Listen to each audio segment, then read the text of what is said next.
Hello, friends. Welcome to Pod Maverick. As Josh and I are doing a bit of an impromptu Sunday night podcast. It is about 8:30 on Sunday, June 2nd. How you doing, Josh? I'm doing pretty good. How are you doing? I'm doing well. It's been nice not to have a game for a couple of days. We got a couple more days to get out of game. This is something. So the Mavericks played Thursday, right? Yeah, they closed the series out on Thursday. So it's gone Friday, Saturday, Sunday. Taking a little bit of a breather here. Josh and I had a typical Josh and Kirk level miscommunication where we talked about podcasting, but we didn't talk about what we were going to podcast. Because we know we need to record a little more regularly this time of year, because why not? I thought we were going to be doing a series preview pod. Josh correctly pointed out that he hasn't done the research, so we're not going to do that. So we're just going to talk a little bit more, now that we've had a couple of days to process. I think we'll obviously have some Boston and Maverick thoughts in here, but this is a different level of show than what you're going to get from us probably like Tuesday into Wednesday. We'll let the preview show breathe a little bit. I'm going to try to have a conversation with somebody everybody should be familiar with, Bobby Corrala, tomorrow at some point, just about where he is on this series. We might squeeze in one more show. I don't know.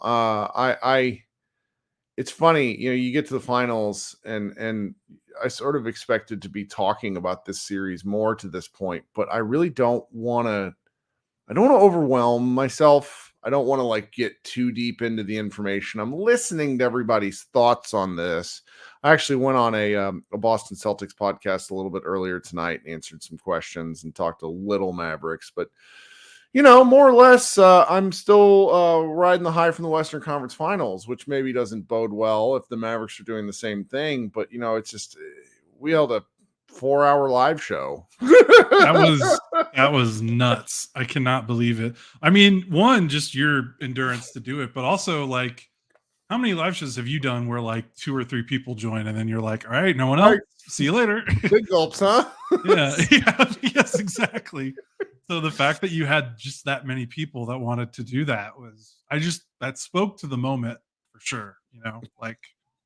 I'm sure we talked about it. We're getting DMs from people that are like, hey, can you get me tickets? Tickets is we don't work for the team. Sorry. 10 of 10 weird message. Thank you for that one. Yeah, well, no, a couple people. We appreciate it. Yeah. Listeners of the show have actually specifically asked me if I know of any other marketplaces where they might be able to not get destroyed as opposed to Ticketmaster, where it feels like there's just all these markups. The answer to that question is no. If you want tickets to this series, you are paying for it. And it's a little frustrating, but it's also I don't think the hardcore Mavs fan base may not entirely grasp just how much demand the Kyrie Irving acquisition brought, because the Mavericks were a hot ticket and then they were bad. So the demand might have temporarily fallen off, but I know that season ticket prices were really raised this year. There's a limited number of seats, and the Dallas-Fort Worth Metroplex area is enormous. There's a lot of people.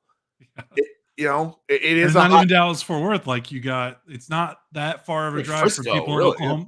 Yeah. Well, there are probably a lot of Mavs fans in Oklahoma City before the Thunder got there. There's probably some Mavs fans in Waco and Austin.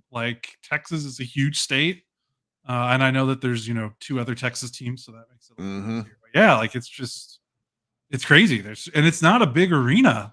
The American Airlines Center was built in 2001 before we got these kind of mega arenas that everyone's building now. Its max capacity is 19,000. it's not a lot. It's just not a lot of people. So that's just what's going to happen, unfortunately, for some people that are getting priced out, which sucks. But there's just nothing you can really do about it. It's crazy. That's right. That's right. So Josh and I'll do kind of a more thorough series preview because Josh, I know we get two versions of Josh. Josh either word vomits like 4,500 words out about a series on paper, which I don't think is the best way for you to use your time these days with how people consume stuff. It's just different. Right. And I think that allows us to sort of process our thoughts a little more in real time when faced with the data. So I think we'll probably come back and do that on Tuesday night if we can. But for now, I'm still sort of reveling in the series. I've been interested in listening. I've listened to a lot of shows about this series, and I've got to say there's a lot of revisionist history already going on about this series where it's like, oh, well, the Mavericks kind of had them from the jump, and you look at this and that and the other, and it's odd. It's very odd to me. You think it's the case of a lot of people that were like just now paying attention to the Mavericks? I really do, because what the Mavericks do on paper drives people insane. Because you're essentially tossing out 60 games of regular season action. Because if we really think about it, guys, the Mavericks traded for these two guys. They blew Oklahoma City Thunder out of the water, and I'm pretty sure right after that was the All-Star break. They might have played one more game, but then they came out of All-Star break and they looked like shit. They looked like shit. Mm-hmm. It was bad. That was like 26 and 23, I think was. I don't know. That was before the trade. Was that before? 20, yeah, that was before. But they lost 5 of 6, and I think they were like 8th. Like they were pretty squarely in the play-in. I'm misremembering when Nick took like the bold stance of like, hey, you know what, kids got to go. That was before the trade. I mean, I could probably okay. Yeah, that was. I mean, they had some pretty. Mm-hmm. They had some pretty crummy losses like right before those trades. Oh my goodness. Yeah, let me see, because I'm kind of curious when that exactly was. Yeah, they lost to Milwaukee at home. Oh, Luka scored 40. It was 129-117. Mm-hmm. They had just lost. I mean, they had lost 1, 2, 3, 4, 5. They had lost 6 of 8, and they were all pretty much blowouts. Like they lost a blowout to the Lakers, a blowout to the Celtics, a blowout to the Suns. They lost a blowout to the Timberwolves, a blowout to kind of a blowout to Milwaukee, and I think that was where people had their last straw. But that was all without Kyrie, because Kyrie came back literally the next game after that Milwaukee loss, and they won 7 in a row. So they went from 26 and 23 to 33 and 23. Mm-hmm. And then the trades happened during that win streak. Then they lost 5 of 6, so they were 34 and 28. That was okay. And when he did that. Yeah, and like, let's be clear, like he did that, but we had been beating around the bush about that for Nick actually said it, which is like the Braves. It's shocking because he doesn't say that stuff. He doesn't say that stuff. He's pretty measured. Yeah, and like we had been beating around the bush with it, but none of us ever really said it because I didn't think it was it's like, well, they're not gonna fire him, so why call for it? So instead, I'm just gonna bitch about him. Yeah, especially like they were still in the play. Like you're not going to fire a coach. I mean, well, the Bucks did. But. Right. That was kind of that's anyway. Yeah. But to answer your kind of initial question of, I don't think the people, you look at those last 20 games, and a lot of times the last quarter of the season sends you a lot of signal. Like you're trying to find the signal in the noise. And the Mavericks did not have a particularly tough schedule, which made it really, really easy to say, okay, these games they're playing against teams that aren't fighting for it, which isn't entirely true, but you can look at it and say that. And you look at what the Mavericks did, and you can just find enough. And I'm playing the cynic here, the outside, like, so just trying to look at this from a different point of view, to where if you didn't believe in the Mavericks coming into the playoffs, I get it, is what I'm saying. But the challenge was, I think that strictly looking at what they did to the Oklahoma City Thunder and blaming it almost entirely on PJ Washington becoming, an NBA Jam character for 2 games is really, really overly reductive. Is my take, because I think even without, Luka was still injured, quite candidly. That's going to be something that's going to be lost to time no matter how this thing goes. Is like Luka hurt himself in game 3 against the Clippers and took a real long time to come back and look right and then shake himself out of his own kind of funk. And so you look at these series and you say, all right, there's enough like for me to doubt and for me, oh, well, now, okay, they beat the Thunder, who were, I'm pretty sure, were a top 5 defense in the regular season. Yeah, they were good. They were like top. Yeah, they were top 5. I think they were top 5 both offense and defense. They were great. I mean, they're great team, great regular season team. And then you go to play the Thunder, like, okay, well, the Mavericks aren't going to be able to deal with the Thunder's defense, but you mean that's what separated anyone from people who had been paying attention to the Mavericks and who hadn't, based entirely upon your notion. You were like easily the loudest person about this of watch the Mavericks when they play a middling offense. They just win. They just eventually wear you out. And that's what, you play the Wolves and you end up in the situation where, okay, the Mavericks are they're just going to find a way to will this out. And like my also take, and I said this on this Boston podcast earlier, like the Wolves defense is a regular season grind out. Do you know what I mean? Like that was not a playoff defense the Mavericks faced. It really wasn't. Now, part of that is Luka Doncic being unbelievable. Man, ask the Denver Nuggets if that was a playoff That's defense.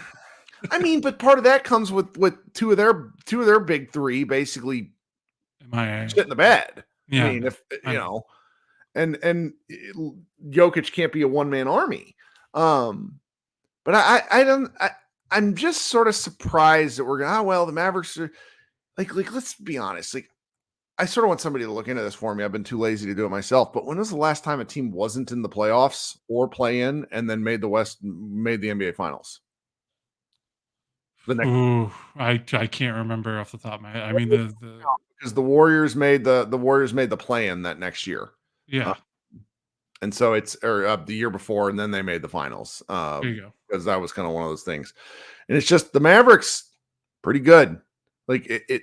Yeah, it's one of those things where I understand the doubt around like March basketball, but 2 things, like the play-in happened, and I think you and I could both, I think everyone can agree that the end of the season has been way more competitive across the board with the play-in because there's just more spots open for teams to compete.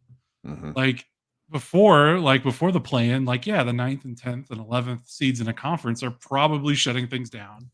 The 6th, the 5, 6, 7 seeds probably don't have a lot to play for. But now, like, you open it up with the play-in, you're suddenly giving like 5, 6, maybe 7 more teams that normally around that time of year are trying to wind it down and just get to the end of the year without getting hurt, are now like, oh, we need to win as many games as possible because we're either trying to avoid the play-in entirely, or we're trying to make sure that we can win 2 games to get into the final slot, or we're just trying to get in entirely so that we don't miss the playoffs because our owner wants playoff revenue, because that's a factor that even these teams that have no business being in the playoffs, like their owners probably very much would love to host 2 playoff games if you can get through the play-in and make it to the first round, even if you're 35 and even if you have 35 wins or whatever. So there's incentive. And then that combined with this year, the 65 game rule, where you had to play at least 65 games to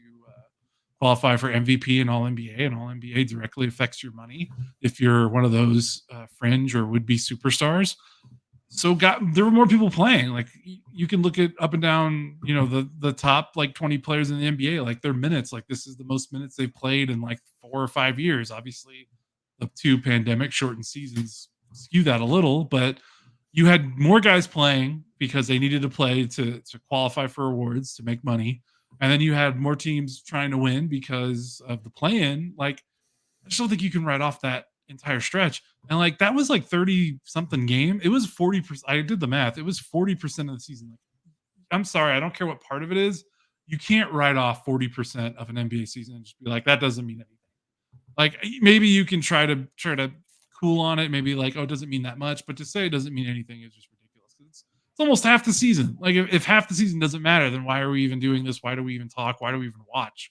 Like that just feels a little crazy to me. And then it was just doubly so when you have the first round of the playoff start and that defense that carried through, like, okay, you didn't believe it those last games because you had some questions about how real it was. Well, then when they kept doing it through one playoff round, two playoff rounds, three playoff rounds, it's like, okay, we're now what? It was like 30 something games into the regular season. They've played, how many playoff games have they played? They played 5, 6, so 12. So they played about 17. They've played almost what, like 50 games like this. Like, that's more than half of the season. That's almost what, like a 60% of the season. Like, you're running out of like excuses. Like, this is who the team is. And I think after that Minnesota series, I think everyone finally started to get the picture. But there's still that kind of sense of like these plucky out of nowhere Mavericks. And I'm looking at their roster. I'm like, I don't know. They've got one of the best players in the world in Luka. They've got, another top 20 player in Kyrie. PJ Washington was a 12th overall pick. Derek Lively was a 12th overall pick that would have been picked 10th. They just traded down. Like, there's a lot of talent on this team now. And I get it. A year ago, there was not. It was maybe one of the most talent-barren rosters in the NBA when you consider how good Luka was.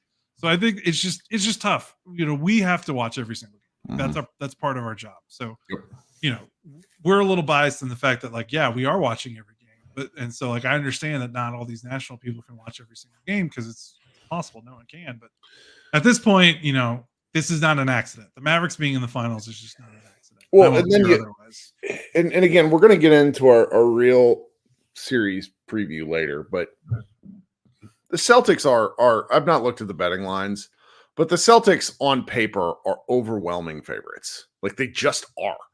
You don't win 64 regular season games compared to the Mavericks. Where did we finish out? 50 and 32? I can't even remember at this point. 32. 14 more regular season games. They have a really historically great point differential. Their offense is a completely different kind of offense compared to what the Mavericks have actually had to guard. I think you would maybe want to compare the 5 outlooks to Oklahoma City. Only the Mavericks took a gamble on Oklahoma City and said, we don't trust that you actually have good shooters. Whereas I think Boston has good shooters. Yeah, I was going to say the best way to summarize this series is, like, think of all the things we talked about against Oklahoma City, but all of those players are better and proven. Like, and that's where Boston becomes such a bear, because, I mean, I'm sure they've got players on their roster that have played more conference finals and finals games than some Mavericks players have played total playoff games. Like, they are a bear. They are a really good team. They're really good. And again, like, I really want to get into the tactical X's and O's more. But I do think that now would be kind of a fun time to at least hand wave some of the narrative strategy, some of the narrative discussions that are coming up. Like, there's a lot of forced drivel about Kyrie Irving and Kristaps Porzingis.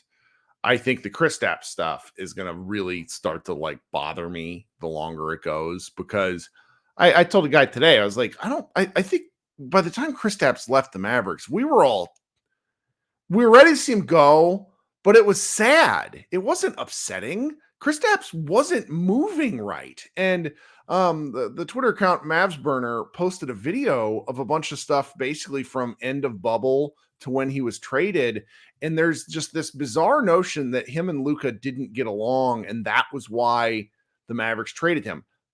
I think that might have been part of it, but it's like, guys, Porzingis couldn't fucking move. His rim defense was garbage, and the offense, he basically threw a wrench at it.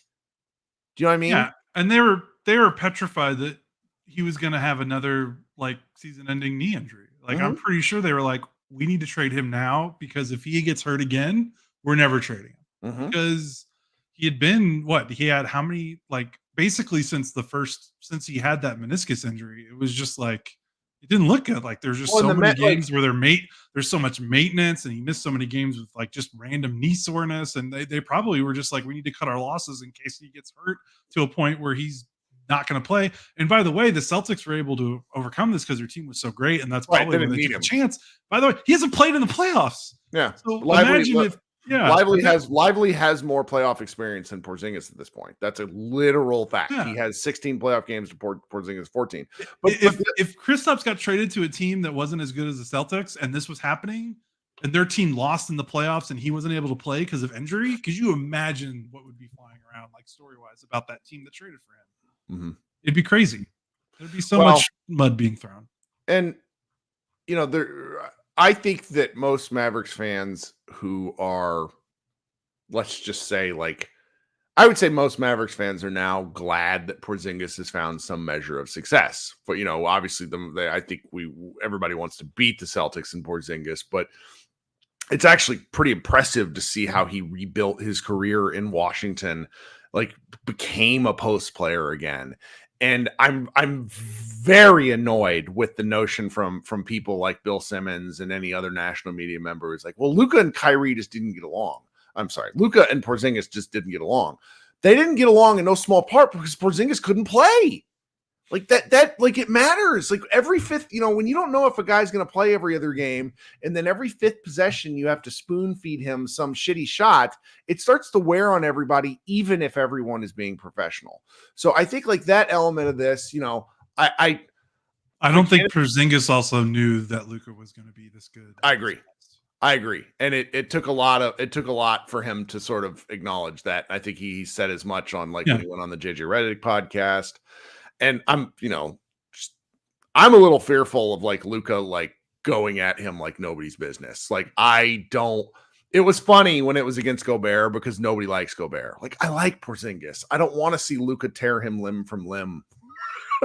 I think a lot of people are going to come at you with your claim that you like Porzingis. No, but like I don't begrudge Porzingis. Like he left, he's gone, it's over with. I was very frustrated with him at the time. I think he and the Mavericks did all Mavericks fans a disservice by not being honest about how fucked up his knee was.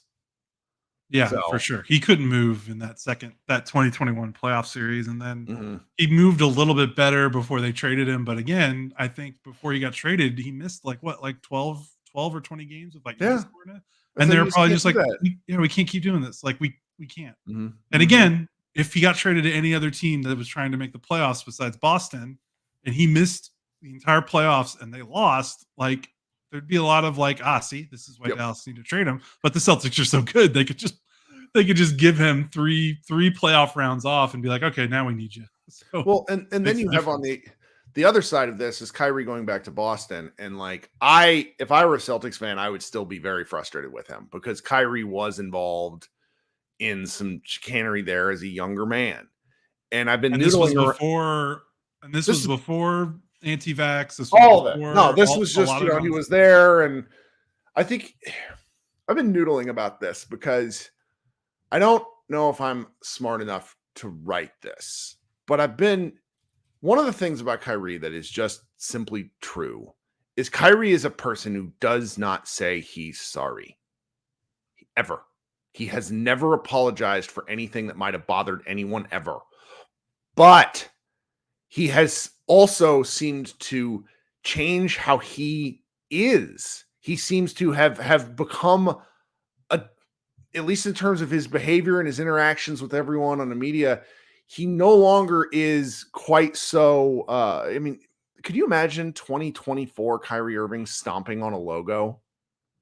Do you know what I mean? Like, he just seems like he's a different person who's more content with where he is in life and doesn't want to let any noise affect anything else.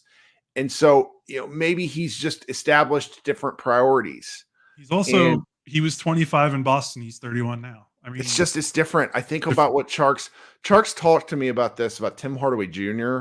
back when the Mavericks traded for Tim Hardaway Jr. And how old is Tim Hardaway now? Like 32? No, he's not that old. I think he's like right at 30. Well, actually, he might be. I can't remember. Wow, you nailed it. 32. Okay, so he told me back when the Mavericks got him, and this is 6 years ago, so he's 24, and he's like, you wait until Timmy is in his 20s, and he's going to want different things in late 20s, early, maybe early 30s. And players want different things as they get older. People want different things as they get older. And I think that there's going to be a big narrative push. We got to get revenge against Kyrie. And it's like, well, revenge for what? He didn't want to stay there. He didn't want to stay there. He kind of acted like a fool. And frankly, he's played terrible in Boston. And I think he's lost to them like 10 times in a row. Okay. So I bet he, as much as anyone else, wants to shed this narrative element of it and just get back to playing basketball. Now, do I think the Celtics crowd is going to forgive him? Or No. But you know what I told Guy tonight? I think the Boston crowd ought to really reconsider, because there's another guy who becomes a motherfucker when he's challenged at anything. And I think that Luka Doncic character may internalize spite directed at Kyrie and channel it back out like he's Godzilla using his nuclear breath. He does have that Jordan psycho gene, like spiteful psycho gene, I think. So I could believe that. My guy, like he just like I watched all that stuff about him going at that fan, because I was writing the recap, so I wasn't paying a ton of attention to it. But him going at that fan in Minnesota, he's done stuff like this all year and really all playoffs. And I just sort of think it's like, okay, if the crowd's coming at Kyrie, Luka might take that personally just because that's his hook. And so if we're talking narrative like lunacy, not X's and O's, that's just sort of where my brain is. And I'm like, I don't know if you want to poke, like the Mavericks are an emotional team, and kind of the right kind of emotional team, where when they get going, they become a death machine in a very different way than the Celtics, who are the breakers of NBA math. Like they shoot a lot of threes and they play pretty good defense. And I think they play pretty good defense in large part because of their offense, but they also have just like lengthy guys and great defenders. How many all NBA defenders do they have on their team right now? That's a good question. Like Tatum, has Tatum made? I don't know if Tatum's made one. But Tatum's so massive. He's a great defender. Horford, Holiday, White, like it's nuts. Their roster is just nuts, and we'll get into that. Yeah, when we talk. Yeah, about that. But yeah, and also like. I thought it was funny. I'm sure you saw it. We're talking about like Luka internalizing hate, crowd hate, and fueling that. Did you see that very funny Timberwolves Reddit post that posted before Game 5? It's like, please don't talk to Luka. Just leave him alone. Say nice things to him. So funny. That did not happen. So. Yeah, just didn't happen. I don't know. This series has got me thinking some kind of way, because all the math tells me that the Celtics should just annihilate Dallas, because if the Mavericks are going to seal off the paint, I think the Mavericks Celtics don't care. So it's like, okay, bye, fine, have fun down there, guys. But then they're like, have you heard this pretty wild statistic that the Celtics, their corner 3 defense is obviously very good, but teams are shooting 25% from the corners against them in the playoffs? That is a thing. That's I'm looking at that right now. Yeah, I'm looking at that right now. That's crazy. That is a absolute bullshit, meaningless stat, and I could see the Mavericks just annihilating them from the corners. Celtics are also... It's a luck-based thing. That has nothing to do with defense. I'm sorry. It just doesn't. Right. The percentage doesn't, but then you look at it, and Boston in the playoffs is giving up the fewest share of corner threes. Sure, but what was the Wolves before that? You cannot give up... You cannot allow, again, we're getting too much into X's and O's, but I don't care. If you're not going to allow corner threes, you're giving up something else. And the Wolves found this out the hard way, that if we're not going to give up corner threes, then what we are going to give up is dunks. Right. And the Mavericks have a lot of dunks. Right. They do. And you can maybe look at what, I think this is something that I'll need to look at before we talk, is look at what Indy's offense did, because Indy presented some problems to them a couple times. Now it all fell apart in the fourth quarter, but that's, Indy's not as good as the Mavericks. I think we could all agree on that. And Halliburton is not as good as Luka as an orchestrator. So I think there's some stuff you can look at that the Mavericks coaches are probably looking at, like how do we attack this Boston defense? But yeah, it's probably the shell shock is definitely going to be the Mavericks defense versus the Boston offense. Well, the Celtics should, if they're paying attention to anything, they should treat Luka like, I want to say like 2007 Steve, like the Mavericks treated 2006, 2007 Steve Nash, and just let him shoot 50 times and exhaust himself. Yeah, absolutely. We talked about that after every game in the playoffs. We were like, why are teams sending two? So scared of him that they're like, you know what, we're going to send a second guy. And it's like, what are y'all drunk? What happened? It's one of those things where I just don't think a coaching staff, like they're not wired. Like they just don't want to see a guy score 7. Like they're just going to see a guy keep killing him, and they're like, I can't handle it. Like it's just the way those guys are wired. But we'll see. We'll see if Boston does it because they like to play. Well, I mean, Boston's a great team. You go look at the two games the Mavericks played, and if I'm a Celtics fan, I'm looking at those and going, "We're going to eat these guys lunch." That could happen.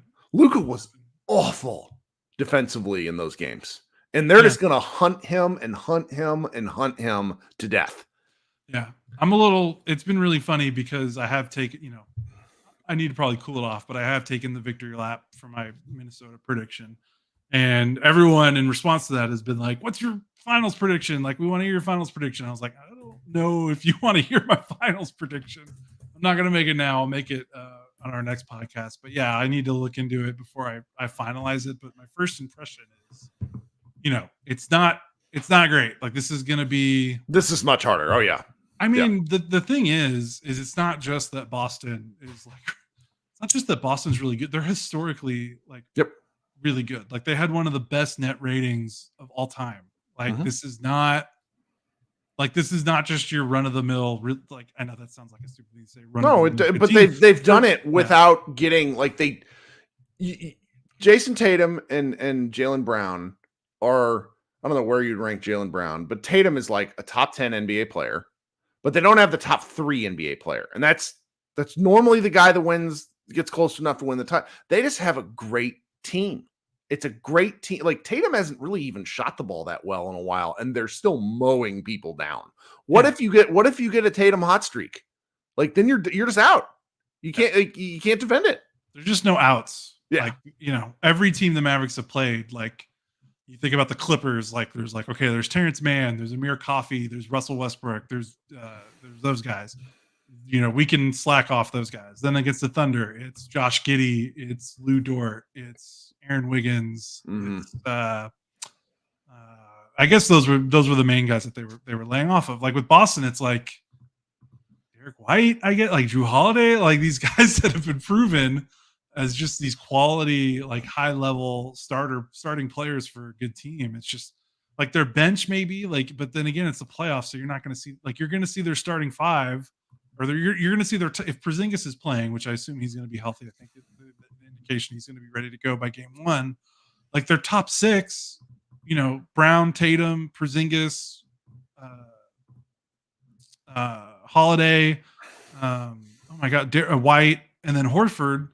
Like, who are you hiding off of? Like, like you just kind of have to hope and pray that like Drew Holiday has one of his weird cold spells like he did in last year's playoffs, or maybe Derek White does, but. It's a bear of a lineup. They just don't allow a lot of places for you to hide. And it feels like they kind of remind me of the Warriors back when the Warriors were winning all their titles, and where you're looking at it and you're like, how did the league let this happen? Like, how did they accumulate all these players? Like, aren't there rules against teams being able to acquire this many good players in a short period of time? And you feel like you have all these like crazy events that lead to it, because like Holiday's not on this team.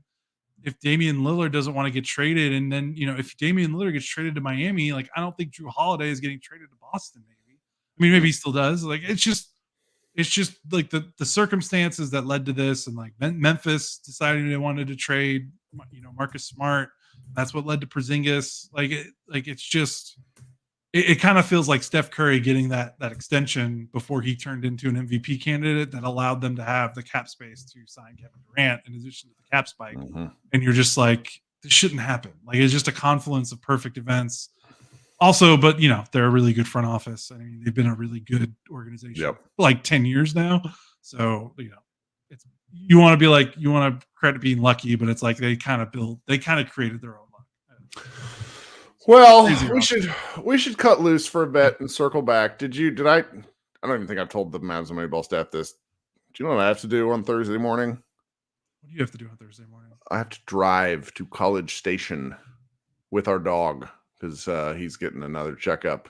That's for his brain? For his brain tumor. I mean, he doesn't have one now, but it's been like almost 18 months, and we didn't go back in December because we had baby and stuff like that. Now we're just trying to go. And when we planned this, I did not plan for the Mavericks to be in the finals. Okay, sorry. Like, there's all this shit going on right now where it's like, I have to tell everybody, I'm like, I'm sorry. Like, I didn't anticipate the Mavericks being in the finals when I planned my life. I was going to bring this up earlier in a sign that I think maybe this is why the Mavericks are going to win. And it's because you keep planning like major life events. My birthday party, my wife's going out of town for a week. She's going out of town for a week next week. I'm going to have to do all this shit single parenting with 2 small kids. You've planned all this stuff assuming the Mavericks are not going to be playing anymore, and they keep winning. And so now I'm like, they're winning to spite you, and they're going to win this championship despite you. I mean, and you did the classic Josh move of moving, like quite literally moving before the playoffs. That has happened every year the Mavericks make a serious run. It's just chaos. Yeah. As soon as your wife scheduled your birthday party before the trade deadline. It was in February when she planned that. Yes. Assuming that the Mavericks would either, I mean, by all accounts, they were on pace to either lose in the play-in or lose in the first round. That was their ceiling. You know, they were 26 and 23 at one point. Like for this to happen now, and for this, you know, now that you're telling me that you're going to be a College Station, like they're absolutely winning game 1 now. Like I'm fully convinced. Like your life is some sort of hex on the Mavericks in a good way. Bad way for you, but in a good way for the Mavericks. That's right. I can't believe it keeps working out like that. People are going to ask you, like, if the Mavericks are playing a game 7, like, we're going to have fans that are going to ask you to, like, schedule a dentist appointment or something. Well, this playoff stuff is nuts. And, like, I got invited to play in the media game when people play here. And, like, are you going to go? Pretty sure I have a partially torn meniscus. Oh, that's right. I forgot. Am I going to play anyways?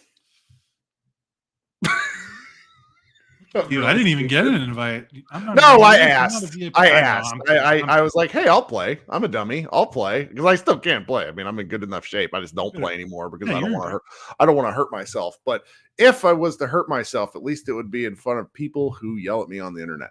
Well, hey, consider this: if you need to get knee surgery, they're probably going to schedule knee surgery on the day the Mavericks win the championship. That's correct. That would just be the way this goes. All right, so you and I will be back on. So let's just plan for Tuesday night, probably around 8:30 or 9. We'll do that. Commit live in front of God and everybody. Josh will do what he always does for these, which, you know, normally we just don't plan our shows. Like whenever I see like, Nick Angstadt like runs and all these other guys that run out like, hey, this is our rundown. And I'm like, Josh and I just vibes. We just vibe, figure it out. But we'll do a real rundown for that show. Probably talk for an hour, have some fun.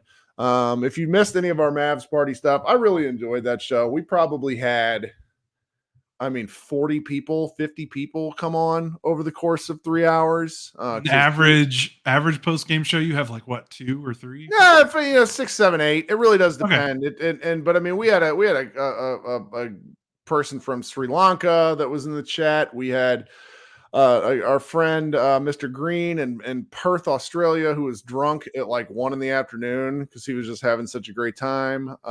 We got our Sudarshan from India calling in every time. It's my like we had a early caller from Brazil. Like, I mean, it is a wild time. It makes me so happy that people actually want to do this, because, you know, one of the things, and this is a little ridiculous, maybe I should have written about this, but alas, like the last time the Mavericks made the finals run was 2011. I was living in DC. My wife and I were in this 400 square foot apartment. I didn't really know anybody to watch basketball. I mean, I was on Twitter, but not really on Twitter.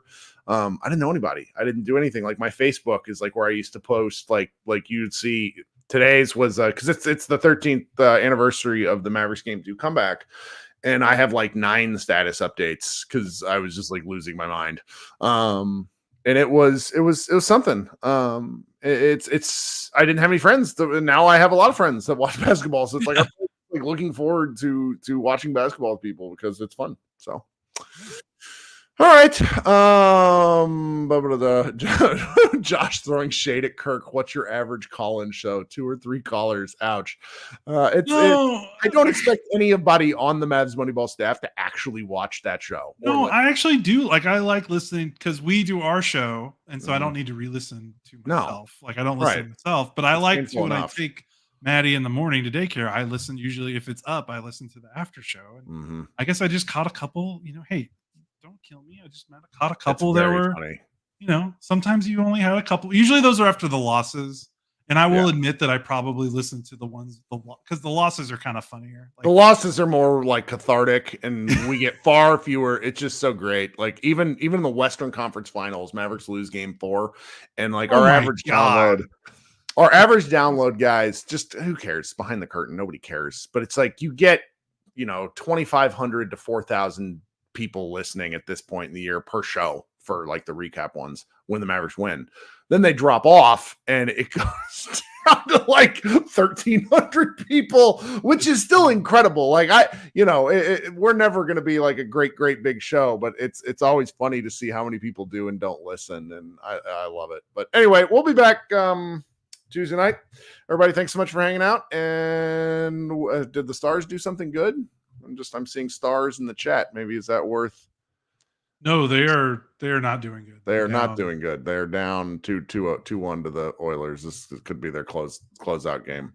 Hopefully something good comes for them. All right, Josh and I will be back.